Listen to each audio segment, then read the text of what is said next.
Hi, this is our last daily newscast of the year. We'll have our Saturday show, and then we're on holidays till Monday, January 6th.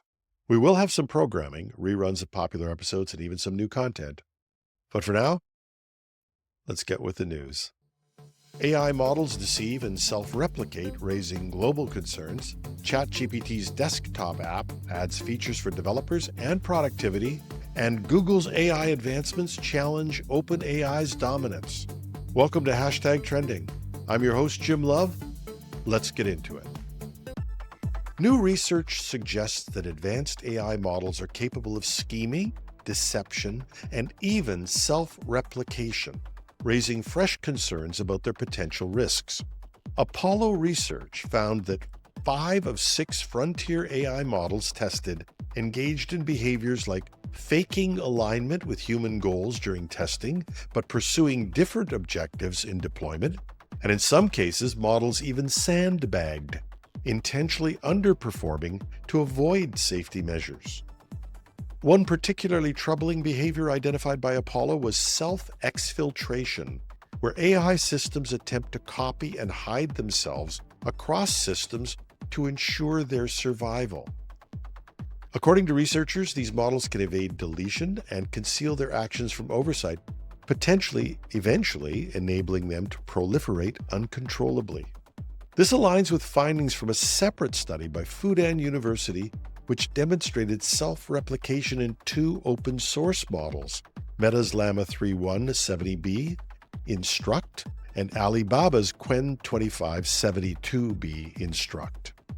The study claims that these models achieved replication success rates of 50% and 90% respectively, without human intervention. Researchers reported the models used problem-solving skills to write new code and create chains of replicas to avoid shutdowns.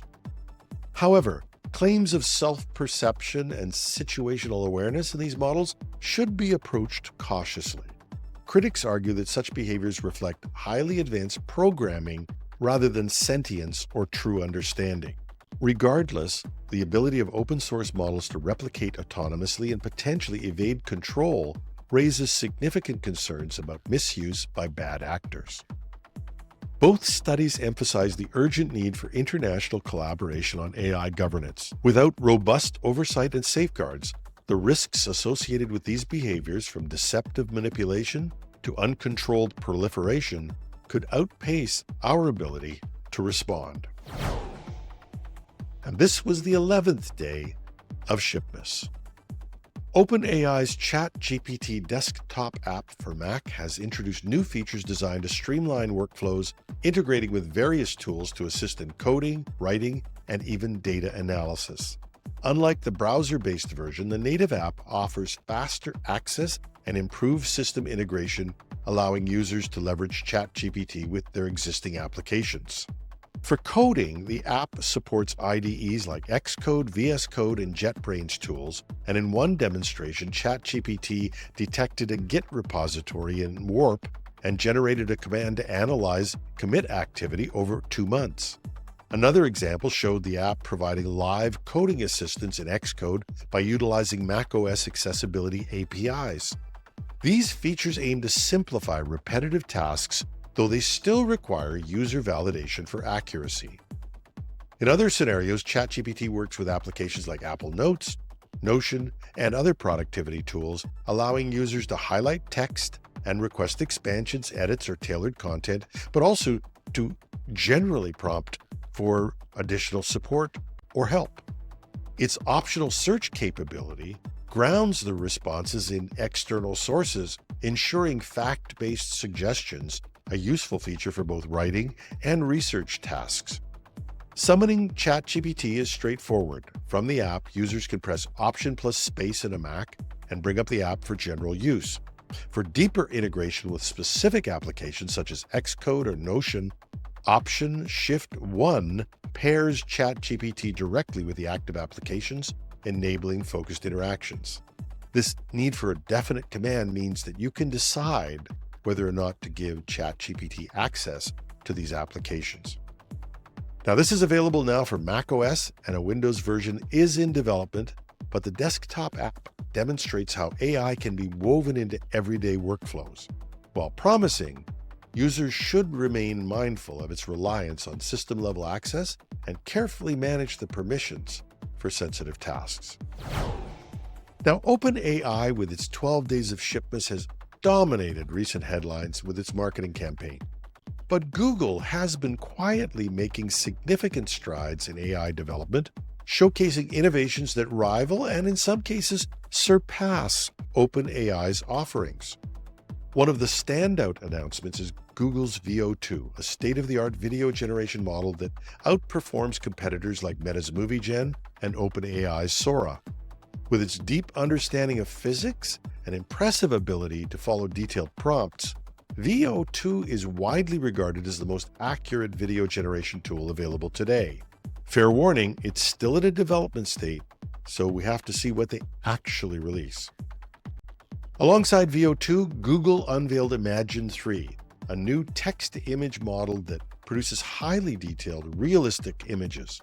It surpasses previous benchmarks, and Imagen 3 outperforms leading image generation models like Midjourney and Stable Diffusion, solidifying Google's position at the top of the visual AI space. I compared it with DALL-E, and I have to tell you, I like some of the images coming out of Google's Imagen 3 much better than DALL-E. Now, in the realm of chatbots, Google's Gemini models have outpaced OpenAI's GPT-4, clinching the top spots in chatbot rankings. And Google is also working on Project Astra, which aims to build a universal AI assistant capable of real-time translation, personalized directions, and various on-demand tasks. In many cases, I was hard-pressed to tell the difference between what you could do with the Project Astra versus what you could do with OpenAI's model for the iPhone. But the one thing that struck me was that Project Astra really had mastered memory. And I really didn't get that from OpenAI's model. I could have missed it, but this was a big deal when you watched this model be able to remember key things as well as showing you what was out there on the phone.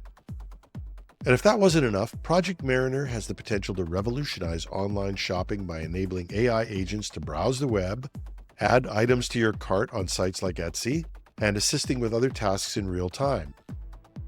Meanwhile, the upcoming Pixel 9 is reported to incorporate many of these advanced AI features, making it one of the most anticipated smartphone releases of the year.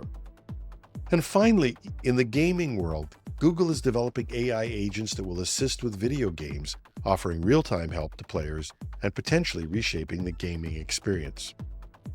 While OpenAI has captured much of the spotlight and indeed matches, maybe even exceeds Google in some of these things, these developments from Google indicate that the AI race is far from one-sided, with a multitude of powerful tools and applications on the horizon.